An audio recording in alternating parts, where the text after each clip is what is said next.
Cook with Comali season 5ல பல பிரச்சனைக்கு பிறகு எப்படியோ ஒரு வழியா செமி ஃபைனல நடத்தி முடிச்சிருக்கிறாங்கங்க. பிரச்சனை என்ன அப்படிங்கிறது நமக்கு நல்லாவே தெரியும். நம்ம பிரியங்காவால மணிமேகலை குக்கு வித் கோமாளியிலிருந்து வெளியேறிட்டாங்க. ஓவரா பிரியங்கா குக்கு வித் கோமாளில டாமினேட் பண்ணிக்கிட்டு இருக்காங்க அப்படிங்கிறது நமக்கு ஆரம்பத்துல இருந்தே தெரியும். அத மணிமேகலையோட வொர்க்லயும் போட்டா எப்படி மணிமேகலை பொறுத்துக்குவாங்க? அதனால இந்த செமி ஃபைனல்ல ஃபர்ஸ்ட் பாதியில மணிமேகலை இருந்திருப்பாங்க. ஆனா, இன்னைய எபிசோட்ல மணிமேகலை இருந்திருக்க மாட்டாங்க ஃபுல்லாவே. இதுக்கு காரணம் பிரியங்கா அப்படிங்கிறது நேத்தே நமக்கு தெரிஞ்சிடுச்சு. அதே டைம்ல செமி ஃபைனல் அப்படிங்கிறதுனால, இப்ப இதுல இருந்து ஃபைனலிஸ்ட்ட தேர்ந்தெடுப்பாங்க.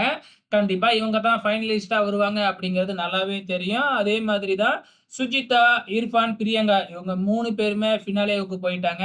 அதே டைம்ல பார்த்தீங்கன்னா, பலியாட அக்ஷய கமல் இருக்கிறாப்ல இல்லையா? அக்ஷய கமல நம்ம நெனச்ச மாதிரியே எலிமினேட் பண்ணிட்டாங்க. இன்னைய எபிசோட்ல இந்த வாரத்துல. அடுத்த வாரமே வைல்ட் கார்ட கொண்டு வந்திருக்கிறாங்க. வைல்ட் கார்ட்ல மீண்டும் எலிமினேட் ஆன எல்லா கண்டஸ்டன்ட்ஸுமே வருவாங்க.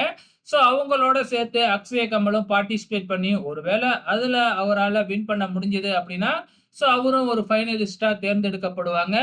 வைல்ட் கார்ட் ரவுண்ட்ல கண்டிப்பா 2 ஃபைனலிஸ்ட்ட தேர்ந்தெடுப்பாங்க அப்படிங்கிறது நமக்கு உறுதியா தெரியும். அந்த 2 ஃபைனலிஸ்ட் யாரா இருக்கக்கூடும் அப்படின்னு மறக்காம இந்த வீடியோ கீழ கமெண்ட் பண்ணுங்க.